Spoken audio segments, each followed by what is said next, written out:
guys, welcome back to Ash Art Books. So today I'm going to do my March part 2 wrap up. I've read 5 books for the second half of the month, and weirdly enough they've almost all been on my Kindle, so I will show you them that way. But yeah, it's been a good reading month. I feel like I'm kind of getting into a groove where I read about like 8 to 10 books a month, which I think is a good amount for me. It's not like too many, but it's also like a nice steady pace. But I don't know, sometimes last year I found I was reading like way too many books a month where I couldn't remember them, or I was kind of going to like weird slumps. So yeah, it's been more of like a slow and steady pace this month. So that's pretty good. So the first book I read was Midnight Blue by LJ Shen. I don't know if you can see that. But this book was, I mentioned it in my part 1 wrap up that I had started it. This was really good, and honestly, I kind of enjoyed it way more than I thought I would going into it. I gave this one 5 stars. I really enjoyed it, and it was so addicting. It's my first book by this author, and I definitely want to read more. It's definitely got that like angsty, just like super addicting quality to it. So this book follows Alex, who is a rock star. Like, he is a rock star, a bad boy rock star, kind of like the definition of that. I feel like he was in rehab and he's gotten out, and he basically is trying to kind of clear up his image, but he doesn't really care about that, but his like people do. So he has a pretty troubled past, and he's going on this big world tour, and his people, like his manager and stuff, want him to have kind of like a babysitter to make sure he does not do things he shouldn't, like drugs and drinking. So in comes Indy, who is 21 or 22, and she's had a really kind of tough few years. Her parents passed away when she was, I think she was like 16 or 17, and her brother has been kind of raising her, but financially they're having a really hard time. Alex's people are kind of offering to pay her a large sum of money to go on this tour and kind of watch out for him. So that's how the story starts, and basically Alex knows from the get-go like he wants her. What I really liked about this was that Indy did not give in to his ways like immediately. She wasn't just like drawn to his bad boy ways and was like swooning. I really like that she kind of gave as she got it, you know, in the sense of like she didn't take any of his crap and she really called him on it. But I think just seeing the character growth in him over the book was really incredible, because there was a point even like halfway through where I didn't know if this book was going to have a good ending, because Alex just had so many problems, and a relationship and like having a committed relationship was just something I didn't know if we would see. But I really loved it, and I thought it was really well done, and I really want to pick up more from this author. The next book I read was Grin and Beard It by Penny Reed. This is book 2 in the Winston Brothers series, and I also gave this one 5 stars. I think I gave most books this month 5 stars, so it was a good month. So this one I loved just as much as the first one, if not more. This one follows Jethro, who is I believe he's the oldest Winston brother, if I'm not mistaken. And we kind of knew he had a bit of a past of not doing the right thing, but he's really, in the past, I think 4 or 5 years, cleaned himself up. He's been really dependable, and he has like sworn off women, like not dating or anything like that. We have our heroine, who is Sienna, and she is actually an actress, and she is in town filming a movie, and that's kind of how her and Jethro meet. She gets lost in the middle of nowhere, and he has to kind of come save her. I loved Sienna. She was a brilliant character. She's an actress, and she is kind of like a comedian and a writer as well, so I love that they made her funny, and that was like part of who she was. She liked writing things, she loved movies, she wasn't just an actress, I guess, I don't know. And also I love that she was kind of like plus sized, and she was not a size 2, and she was like really proud of that. She wasn't necessarily trying to change herself. She was like, you know, I'm okay with myself when I'm a size 10, I'm okay when I'm a size 16, and you know, I just really loved that character, and she knew who she was in that sense and kind of like went for it. Like, it was interesting concept too, because Jethro really, like, he wants the one, like he wants to kind of meet the girl he wants to be with forever. And for her, it was almost like Sienna was the one who wasn't sure at first. You know, she's never really thought that far in the like future, I kind of think, and he was more of the like, she kind of had to talk him into kind of being in this more like committed relationship, at least to start with. But the two of them together were adorable. Jethro is the biggest flirt, and it was really fun reading.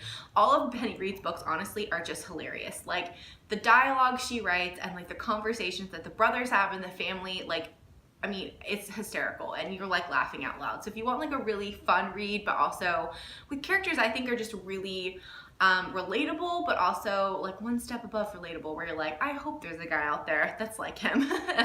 Definitely pick up this book. The next book I read was Tough Luck Hero by Maisie Yates, which is part of the Copper Ridge series. This is my first book by Maisie Yates, and I really enjoyed it. So obviously, I've seen her books around a lot, but I just hadn't picked one up yet.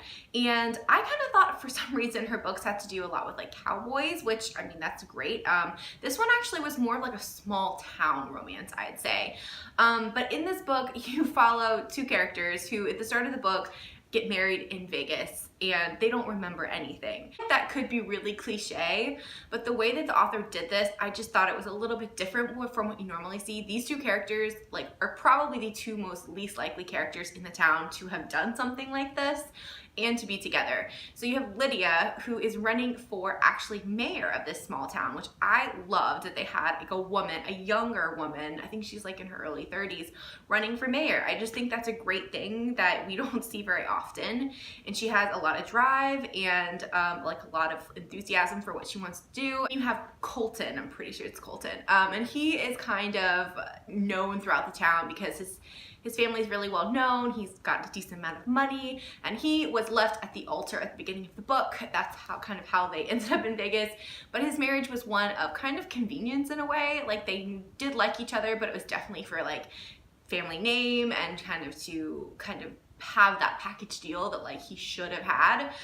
So it's their story and kind of deciding, do they keep up the marriage? Do they not? Do they have it annulled? What happens? And I just love the two of them together. I have to say, even though I did like Colton, Lydia won this book for me because she was such a just nice character to read about. I really liked that she had characteristics that were relatable, at least to me. Like, she liked her space, she liked having her own house, like she liked that kind of thing, and how it was interesting seeing how that kind of turned into a relationship and how that can kind of cause, you know, a bit of tension when you have to take your life and put it with someone else's like immediately. I just really like them. They're definitely like an opposites attract type of thing, and it was a really cute book. I gave it a 4 out of 5. The next book I read was Long Shot by Kennedy Ryan. Whoa, my goodness. This book, I had seen a lot of people talking about, and I knew it was going to be like an emotional book, so I kind of put it off for a little bit just because you have to be in the right mood for that kind of thing. So I want to start off by saying that this book definitely has a lot of really kind of tough subject matter that, you know, if it's something that bothers you, might be tough to read, or maybe it'll just look out for. The main one, I guess, would be that it does have like abuse in it. One of the characters definitely goes through like physical and I'd say mental abuse as well. So just want to say that if that's something that bothers you, you may not want to pick this up. But having said that, I am not someone who's ever experienced anything like that, but from my perspective as a reader, I really liked how the author portrayed that in the book. But kind of going back to the beginning, the story follows August and Iris. And August is a basketball player. It's in his senior year of college when the book starts, and he is like the star player in the top basketball game. I'm not actually that good at basketball stuff, so I don't remember what it was called, but basically like the championship of the college basketball tournament. And Iris and him meet in a bar when she is cheering for a basketball game, and they kind of hit it off right off the bat. They like really seem to get each other and like just feel like they've known each other forever. But she, you know, does the right thing and says, hey, you know, I have a boyfriend. And August is like crushed, but obviously he does the right thing and he says, okay, like I understand that. And they kind of part ways. And then they kind of keep meeting up throughout, I think it's the next like few years, over different reasons. And there's a lot more to this story, but I just feel like it's kind of hard to talk about this one without giving too much away. But I feel like dive into it if it sounds like something up your alley, because I really, really enjoyed it. I definitely gave it 5 stars. It was so emotional. Iris is a character that is very driven and very smart, and she really wants to take care of herself and kind of stand on her own 2 feet. But throughout circumstances that happen in the book, she really has to depend on people that she does not want to depend on.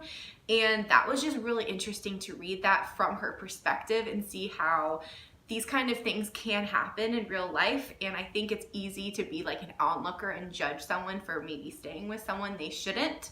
But when you're not in that circumstance yourself, you just don't know. So I just really liked how the author kind of showed that. On the other side too, the love story between August and Iris was just really well done. I really loved it. I love how he kind of gave her time and space, but he was the most committed guy ever.